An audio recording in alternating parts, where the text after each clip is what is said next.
Hello दोस्तों, स्वागत है आपका स्टॉक मार्केट की एक और नई वीडियो में। दोस्तों, आज की वीडियो में हम बात करेंगे डिफेंस सेक्टर के स्टॉक्स हिंदुस्तान एरोनॉटिक्स लिमिटेड के बारे में। इसको लेकर के एक बहुत बड़ी न्यूज निकल के आ रही है, जिसकी वजह से इसका प्राइस जो है वो आपका एक दिन में आपको 4 से 4.5% से तेजी देखने को मिला है। तो उसी के बारे में पूरा हम समझेंगे और उसके पूरे एनालिसिस करेंगे कि आखिर ये जो न्यूज निकल के आई है, जिसकी वजह से इसका जो प्राइस बढ़ा है वो आने वाले समय में कितना आपको कंसिस्टेंट रहने वाला है, और इसके पूरे फंडामेंटल को देखेंगे। हम देख रहे हैं कि भारत सरकार जो है वो लगातार आपके डिफेंस सेक्टर में बहुत ज्यादा आपकी बढ़ोतरी करती जा रही है। वैसे भी हमारी जो डिफेंस फोर्स है वो आपको दुनिया की चौथी है, और अगर हम बात करें खर्च के मामले में तो डिफेंस में हम थर्ड नंबर पे आते हैं खर्च करने के मामले में। और ये जो पूरी तरीके से जो हम खर्च करते हैं वो आपका विदेशी खर्च करते हैं, यानी कि हम जितने भी आपका डिफेंस सेक्टर है उन सबको हम इंपोर्ट करते हैं। ये हमारे लिए बहुत ही ये आपकी खराब बात है, क्योंकि इंपोर्ट करने से हमारा जो रिजर्व है वो ही हमारा कम होता है, फॉरेन रिजर्व।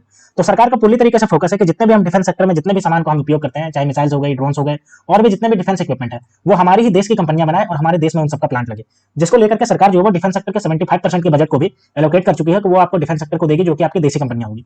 तो इससे जितने भी देशी कंपनियां हैं आपके डिफेंस सेक्टर की, उन सब में लगातार तेजी देखने को मिल रही है, और एक साल के अंदर इन सब में बहुत ही अच्छा खासा तेजी देखने को मिला है। अगर हम हिंदुस्तान एरोनॉटिक्स लिमिटेड की ही बात कर लें तो इसने भी एक साल के अंदर आपको बहुत ही अच्छा खासा रिटर्न दे चुकी है। और ये कंपनी जो है वो आपका आने वाले समय में भी अच्छा खासा आपको पोटेंशियल लगती है रिटर्न देने की, क्योंकि ये आपकी सरकार की एक बहुत ही पोटेंशियल कंपनी जो आपके डिफेंस सेक्टर में काम करती है, और आपका बहुत सारे आपका इलेक्ट्रॉनिक इक्विपमेंट बनाने का काम करती है। साथ ही आपके एयरफोर्स, नेवी और आपका आर्मी, ये सब के लिए सारे इक्विपमेंट बनाने का काम करती है। तो आज हम इसी के बारे में देखेंगे कि इसका कौन सा न्यूज निकल के आ गया, इसका पूरा एनालिसिस को करेंगे, और देखेंगे कि चुनाव के बाद इसमें जो है वो आपका अच्छा खासा तेजी देखने को मिलने के चांसेस जो है वो कितना ज्यादा है, और इस न्यूज जो निकल के आई जिसकी वजह से इसमें तेजी देखने को मिले उसके बारे में हम पूरी तरीके से देखेंगे। तो चलिए दोस्तों, वीडियो शुरू करते हैं। लेकिन दोस्तों, अगर आपने मेरे चैनल को अभी तक सब्सक्राइब नहीं किया तो आप मेरे चैनल को सब्सक्राइब कर लीजिए, ताकि ऐसे ही स्टॉक मार्केट से रिलेटेड वीडियो आप तक आसानी से पहुंच सके और आप स्टॉक मार्केट से अपडेटेड रह सके। तो चलिए दोस्तों, देख लेते हैं। तो अगर हम बात करते हैं हिंदुस्तान एरोनॉटिक्स लिमिटेड की, तो आप देखिए आज जो मार्केट क्लोज हुआ वो 4.07% से तेजी पे क्लोज हुआ इसके। वहीं अगर 5 दिन की बात करते हैं तो देखिए 5.26% से तेजी है, और अगर 6 महीने की बात करते हैं तो 71.98% से आपका ये रिटर्न दे चुका है। और अगर हम एक साल की बात करते हैं तो देखिए 150% से भी ज्यादा का ये रिटर्न दे चुका है। तो आप देख सकते हो कि कितना आपका ये स्ट्रेट लाइन में अपर डायरेक्शन में गया है। अगर हम बात करें 28 मार्च 2023 को, तो 1314 रुपए पे ट्रेड कर रहा था, अभी देखिए 3300 रुपए पे जाकर के क्लोज हुआ आज की डेट। तो आप देख सकते हो कि कितना ज्यादा आपका ये तेजी देखने को मिल रहा है डिफेंस सेक्टर में। तो ये सब इसलिए पॉसिबल हो पाया है क्योंकि हम जो पहले इंपोर्ट करते थे, चाहे वो रशिया से इंपोर्ट कर रहे हो, चाहे हम आपका इजराइल से इंपोर्ट कर रहे हो, या फिर हम अमेरिका से इंपोर्ट कर रहे हो, उन सबको इंपोर्ट में बहुत ज्यादा कमी कर रही है सरकार, और लगातार आपका देशी कंपनियों को बढ़ावा दे रही है, जिसकी वजह से ही इन सब में आपका अच्छा खासा डिफेंस सेक्टर में आपको तेजी देखने को मिल रहा है। अब चलिए हम देख लेते हैं हिंदुस्तान एरोनॉटिक्स लिमिटेड के बारे में, इसके पूरे बिजनेस को देखेंगे। उसके बाद हम इससे निकलने वाली न्यूज के बारे में देखेंगे कि क्या न्यूज निकल के आई जिसकी वजह से आपको ये तेजी देखने को मिल रहा है। फिर हम इसके फंडामेंटल को देख करके समझेंगे कि इसका फंडामेंटल क्या कहता है, चुनाव के बाद क्या कहता है, और आने वाले एक साल में आपका ये क्या कहता है, कितना आपको रिटर्न दे सकता है।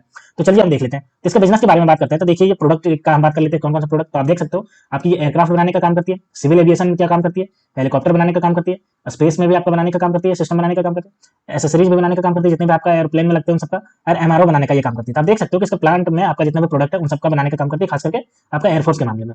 रिसर्च एंड डिजाइन डेवलपमेंट की बात करें तो आप देख लीजिए, IMRH बनाने का काम कर रही है, कैटस बनाने का काम कर रही है, आपका UAV बनाने का काम कर रही है, LCA मैक IA आपका बनाने का काम कर रही है। तो आप देख सकते हो कि ये सब आपका जो है वो एयरफोर्स सेक्टर में बनाने का काम कर रही है। अब चलिए हम इसके प्रोडक्ट एंड सर्विसेज के बारे में देख लेते हैं। तो ये हमारे पास इसका प्रोडक्ट एंड सर्विसेज। अगर हम एयरक्राफ्ट के मामले में बात करते हैं तो ये देखिए LCA, STT-40, ड्रोनियर, IJT, SU-30 MKI, Howard, ये सब बनाने का काम कर रही है। अगर हम सिविल एविएशन की बात करते हैं तो सिविल एविएशन में देखिए आपका 228 एयरक्राफ्ट सिविल के लिए, Dhruva ALF upgraded civil helicopter. अगर हम हेलीकॉप्टर के मामले में बात करते हैं तो आप देखिए ध्रुवा, रुद्रा, LCH, LUH, चीतल, लेंसर, चेतक, चीता, ये सब बनाने का काम कर रही है। अगर हम स्पेस सेक्टर की बात करते हैं तो स्पेस सेक्टर में देखिए स्ट्रक्चर बनाने का काम करती है, प्रोपेलेंट टैंक बनाने का काम कर रही है, और क्रायोजेनिक इंजन बनाने का काम कर रही है। और ये क्रायोजेनिक इंजन ही मोस्ट इंपोर्टेंट इंजन होता है किसी भी आपका स्पेस क्राफ्ट में जो आपका लगता है उसका, ठीक है। अगर सिस्टम की बात करते हैं तो आप देख लीजिए फ्लाइट डेटा रिकॉर्डर बनाने का काम करती है, लेजर रेंज सिस्टम बनाने का काम करती है, head up display, auto stabiliser, internal navigation system, hydraulic pump and fuel management system, ये सब जितना भी आपका बनाने का काम कर रही है। वहीं अगर हम एमआरओ की बात करते हैं तो एमआरओ में आपका देखिए AN-32, HS-748, DO 228, MiG-21 Bison, Mirage, Jaguar, Kiran and Kiran IIA आपका ये सब बनाने का काम कर रही है। तो आप देख सकते हो कि इसका जितना भी प्रोडक्ट है वो आपका एयरक्राफ्ट से जुड़ा हुआ है, सारा आपका जो है एयर डिफेंस से जुड़ा हुआ है, यानी कि आपका जो है आर्मी से जुड़ी हुई है, ठीक है। जितने भी आपके जो है वो एयर डिफेंस सिस्टम से आपका जुड़ा हुआ है, तो ये सब बनाने का काम कर रही है। और आपकी जो HAL जो हिंदुस्तान एरोनॉटिक्स लिमिटेड है, वो आपका जो एयरफोर्स की एक लीडिंग कंपनी है, जो आपका एयरफोर्स की सारी सर्विसेज प्रोवाइड करने का काम करती है। और लगातार सरकार जो है वो इसको लेकर के बहुत ज्यादा कॉन्शियस है और इसको लगातार प्रोजेक्ट दे रही है। अब चलिए हम देख लेते हैं इसको लेकर के क्या न्यूज निकल के आया जिसकी वजह से इसमें इतनी ज्यादा तेजी देखने को मिली। तो ये हमारे पास इसका न्यूज निकल के आ गया। तो देखिए HAL शेयर राइज 2%। अब भाई 2% क्यों राइज कर गया? क्योंकि इसको जो मिला है 194 करोड़ का इसको प्रोजेक्ट मिल गया, एक्सपोर्ट ऑर्डर मिल गया। अब देखिए भाई, भारत से बाहर ही एक्सपोर्ट करने का ऑर्डर मिल गया इसको। वैसे भी हम देख रहे हैं कि सरकार जो है फुली तरीके से पुश कर रही है कि डोमेस्टिक जितने भी आपका डिफेंस सेक्टर के हैं वो आप इंटरनेशनल हो, यानी कि जितना भी हम इंपोर्ट करते हैं वो हम एक्सपोर्टर बने, जिसको लेकर के ये अपना पहला कदम बढ़ा चुकी है। अब चलिए इसके बारे में देखते हैं कि कहां पे ये एक्सपोर्ट करने वाली है, और आपका ये पूरी न्यूज के बारे में देखेंगे। तो देखिए अगर हम बात करते हैं इसके न्यूज की तो देखिए Hindustan aeronautics limited traded 2% on the morning of 26 after the defence PSU announce winning 194 crore order from the Guyana government. अब ये कहां पे आपकी यहाँ पे देगी, तो आपका गुयाना गवर्नमेंट को देगी। आप देख सकते हो गुयाना गवर्नमेंट आपको देने का काम करेगी, ठीक है। अब अगर हम बात करते हैं HAL will supply to Hindustan 228 commuter aircraft along with the manufacturer recommended list of spares, ground handling equipment and ground support equipment. अब देख लीजिए ये जो देगी वो आपका देगी 2 हेलीकॉप्टर देगी हिंदुस्तान 228 जो आपका 2 एयरक्राफ्ट देगी, ठीक है, जो आपका मैन्युफैक्चर रिकॉर्ड के साथ देगी, साथ ही आपका जो इसका ground handling equipment and ground support technique के साथ ही देगी आपको, ठीक है। इसी की वजह से इसका जो 9-20 में आपका प्राइस था वो आपका देखिए ट्रेडिंग कर रहा था 3213 रुपए पे, जो कि 1.2% हाई था, जो आपके प्रीवियस से आपका जितना ज्यादा हाई था। Last week, the company received 2,890 crore order from the Defense Ministry for mid-life upgrade of 25 Dornier aircraft along with associated equipment for the Indian Navy। अब देखिए आपका हम बात करें लास्ट वीक में तो इंडियन नेवी की तरफ से भी इसको 2,890 करोड़ का प्रोजेक्ट मिल चुका है डिफेंस मिनिस्ट्री की तरफ से, किस लिए, mid life upgrade of 290 Dornier aircraft को अपग्रेड करने के लिए मिला है, ठीक है। The MLU for the Dornier aircraft include installation, aviation system and primarily role sensor and enhancing their operational capability to perform primary role. ये आपका ऑपरेशनल कैपेसिटी बढ़ाने के लिए आपको ये जो है वो इंडियन नेवी की तरफ से आपको मिला है प्रोजेक्ट। तो आप देख सकते हो इसको लगातार जो है प्रोजेक्ट पहले से भी मिलता है, अभी आपको ये प्रोजेक्ट मिल गया। अगर हम आगे बात करते हैं तो Morgan Stanley has an overweight call on the company with a target price of 3129 यानी कि 3129 रुपया ऑन जनवरी 5। आप देख सकते हो कि जो आपका जो मॉर्गन स्टैनली है वो जनवरी 5 को आपका ये कह रही है कि आपका ये 3129 रुपया तक आपका जा सकती है, और ये पहुंच भी गया अभी। Broking firm UBS initial coverage on the stock of 3600 यानी कि आपका यूबीएस जो ब्रोकिंग फर्म है वो आपका 3600 पे कह रही है कि वहां तक जाने का। तो ये पूरी न्यूज निकल के आ रही है, और इतना ज्यादा आपको जो आपका लगातार इसको प्रोजेक्ट मिल रहा है 2890 करोड़ का आपका इंडियन नेवी की तरफ से मिला, और उसके बाद अभी आपका जो मिल गया उसकी वजह से सबका प्राइस जो है डिफेंस सेक्टर का अच्छा खासा आपको गेन करता हुआ नजर आ रहा है। तो आप देख सकते हो कि एचएएल जो है वो आपकी एक प्रोमिनेंट कंपनी है आपके डिफेंस सेक्टर की, अगर हम बात करते हैं तो। अब चलिए हम देख लेते हैं इसका फंडामेंटल को और समझते हैं कि इसका फंडामेंटल जो है वो कैसा आपका बिहेवियर कर रहा है। तो ये हमारे पास इसका फंडामेंटल आ गया। तो अगर हम बात करते हैं इसका मार्केट कैप तो 2,20,749 करोड़ का मार्केट कैप है। वहीं अगर आरओसी की बात करते हैं तो 30.6% इसका आरओसी, और अगर आरओई की बात करते हैं तो 27.2% इसका आरओई। अगर हम इसके करंट प्राइस की बात करते हैं तो 3,301 रुपया करंट प्राइस, और ईपीएस देखिए 51.90 इसका जो ईपीएस है। वहीं बुक वैल्यू की बात करें तो 375 रुपया बुक वैल्यू, और हाई और लो की बात करते हैं तो 3,429 आ गया और 1,308 इसका लो गया एक साल के अंदर। फेस वैल्यू इसका देखिए 5 रुपए का फेस वैल्यू। तो आप देख सकते हो कि ये कंपनी का जो स्ट्रॉन्ग है वो आपका मार्केट कैप बहुत ज्यादा स्ट्रॉन्ग है, साथ ही आरओसी जो आपका 30.6% और आरओई जो है आपका 27.2, लगभग दोनों जो है वो 30% के आसपास से बढ़ते जा रहे हैं, जो कि बहुत ही ज्यादा आपका स्ट्रॉन्ग साइन जनरेट कर रहा है। क्योंकि अगर कोई भी कंपनी आपका 30% से आपका रिटर्न दे रही है तो ये बहुत ही ज्यादा बिलीफ जनरेट करती है कि ये कंपनी बहुत ही अच्छा कर रही है। अब चलिए हम देख लेते हैं इसके क्वार्टरली रिजल्ट को कि क्वार्टरली रिजल्ट में कैसा परफॉर्म कर रही है।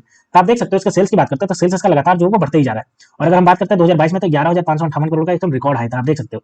और उसके बाद देखिए आपका 22 में आपका गिरता गया, और उसके बाद आपका लगातार जो है वो बढ़ता जा रहा है। वहीं अगर हम ऑपरेटिंग प्रॉफिट की बात करें तो वैसे आपका सेल्स की तरह ही आपका ये ट्रैक कर रहा है, जैसे आपका यहाँ तक आपका ये देखिए ये बढ़ा है, उसके बाद आपका देखिए घटता गया, और उसके बाद आपका लगातार जो है आपका बढ़ता गया, तो आप देख सकते हो। वहीं अगर हम नेट प्रॉफिट की बात करते हैं तो नेट प्रॉफिट भी आपका देखिए लगातार बढ़ता गया। दिसंबर 2020 में 853 करोड़, और अभी आपका देखिए दिसंबर 2023 में 1,254 करोड़ का है। तो आप देख सकते हो कि कितना ज्यादा आपका बढ़ रहा है। तो इसका क्वार्टरली रिजल्ट ओवरऑल आपका जो है बहुत अच्छा खासा पॉजिटिव नजर आ रहा है। वहीं इसके हम ईयरली बेसिस के प्रॉफिट एंड लॉस की बात करते हैं तो देखते हैं सबसे पहले सेल्स को देखते हैं। तो सेल्स देखिए लगातार जो है आपका बढ़ते क्रम में 12 में जहां पे आपका ये 14,211 करोड़ था, वहीं आपका देखिए ट्रेवलिंग 12 मंथ में 28,107 करोड़। अगर हम ऑपरेटिंग प्रॉफिट की बात करते हैं तो ये भी देखिए लगातार इसका जो बढ़ते जा रहा है। 12 में 1,546 करोड़ था, वहीं आपका 7,085 करोड़ अभी पहुंच गया। और अगर हम नेट प्रॉफिट की बात करते हैं तो देखिए इसका नेट प्रॉफिट भी आपका अच्छा खासा बढ़ता जा रहा है, जहां ये 12 में 2,539 करोड़ था, वहीं आपका अभी देखिए 6,144 करोड़ है। तो आप देख सकते हो कि नेट प्रॉफिट, सेल्स और ऑपरेटिंग प्रॉफिट ईयर बेसिस पे आपका जो है लगातार बढ़ता जा रहा है, जो कि बहुत ही ज्यादा पॉजिटिव साइन इसका जनरेट कर रहा है। अगर हम बात करते हैं इसके प्रॉफिट परसेंटेज की तो आप देख सकते हैं सेल्स ग्रोथ इसका जो आपका 3 साल से 8% और 1 साल में भी 8% बढ़ रहा है। वहीं अगर हम बात करते हैं इसके सीएजीआर की, सीएजीआर देखिए 3 साल से आपका 88% और 1 साल में आपका 151% से बढ़ रहा है। और इक्विटी की बात करते हैं, रिटर्न ऑन इक्विटी तो आपका 3 साल से 27% और अभी आपका 27% बढ़ रहा है। तो ये भी आपका स्ट्रॉन्ग साइन जनरेट कर रहा है। अब चलिए हम इसके देख लेते हैं शेयर होल्डिंग पैटर्न को कि शेयर होल्डिंग में किसके किसके पास कितना कितना शेयर है। तो ये हमारे पास शेयर होल्डिंग पैटर्न का डेटा आ गया। तो अगर हम बात करते हैं प्रमोटर, जिसमें आपकी ये गवर्नमेंट प्रमोटर है, तो 71.64% का दिसंबर 2023 तक स्टेक है, जो कि बहुत ही ज्यादा स्ट्रॉन्ग साइन बिलीव करता है। अगर हम बात करते हैं इसके एफआईआई, तो एफआईआई देखिए 12.93%, लगभग 13% का स्ट्रॉन्ग आपका लेकर के स्टेक बैठी हुई है। वहीं अगर डीआईआई की बात करते हैं तो डीआईआई भी 9.13% यानी कि लगभग जो है वो आपका 9.5% का स्टेक ले बैठी है। और हम जैसे पब्लिक रिटेल की बात करते हैं तो 6.28% का है। तो आप देख सकते हो कि एफआईआई और डीआईआई दोनों मिलकर के लगभग 20% का स्टेक कैप्चर किए हुए हैं, जो कि बहुत ही ज्यादा स्ट्रॉन्ग साइन जनरेट करता है। वहीं अगर हम बात करें गवर्नमेंट के जो प्रमोटर है तो 71.64% का स्टेक आपका एक्वायर करके बैठी हुई है, तो ये भी बहुत अच्छा साइन है। और पब्लिक की बात करें तो सबसे कम इसमें पब्लिक के पास है 6.28% का। तो आप देख सकते हो कि जब भी कभी कंपनी अच्छी होती है तो उसमें प्रमोटर, एफआईआई और डीआई यही सब स्टेक लेकर के बैठते हैं, जो कि बहुत ही ज्यादा स्टेक होता है। तो यहाँ भी ऐसा ही नजर आ रहा है, इन सबका जो प्रमोटर होल्डिंग है और फिर चाहे एफआईआई होल्डिंग है या डीआईआई होल्डिंग, इन सबका बहुत ज्यादा स्ट्रॉन्ग नजर आ रहा है। तो हिंदुस्तान एरोनॉटिक्स लिमिटेड का इसका ओवरऑल अगर हम बात करते हैं तो ये न्यूज निकल के आया, जिसकी वजह से इसका जो प्राइस है वो आपका जो है वो आपका 5.50 से आपका जम करता हुआ दिखा। और इसका जो है लगातार आपको प्रोजेक्ट मिलता जा रहा है, गवर्नमेंट का पूरी तरीके से सपोर्ट मिल रहा है, जो कि गवर्नमेंट लगातार आपका डोमेस्टिक जितने भी डिफेंस सेक्टर है उन सब कंपनियों को आपका ग्रो करने वाली है, और ग्रो करने के लिए पूरी तरीके से कोशिश कर रही है। और हम इंपोर्टर से आपका एक्सपोर्टर देश बनना चाह रहे हैं डिफेंस सेक्टर में, ताकि हमारी जो जीडीपी है वो पूरी तरीके से बने आपका बहुत ज्यादा ऊपर जाए, और हमारा जो फॉरेन रिजर्व इसमें खर्च होता है वो हमारा फॉरेन रिजर्व खर्च ना हो। तो दोस्तों ये पूरी न्यूज थी जो आपका हिंदुस्तान एरोनॉटिक्स लिमिटेड की तरफ से निकल के आ रही है। तो दोस्तों ऐसे ही स्टॉक मार्केट से रिलेटेड वीडियो देखने के लिए आप मेरे चैनल को सब्सक्राइब कर लीजिए। तो मिलते हैं दोस्तों नेक्स्ट वीडियो में, तब तक के लिए स्टे ट्यून्ड, थैंक यू।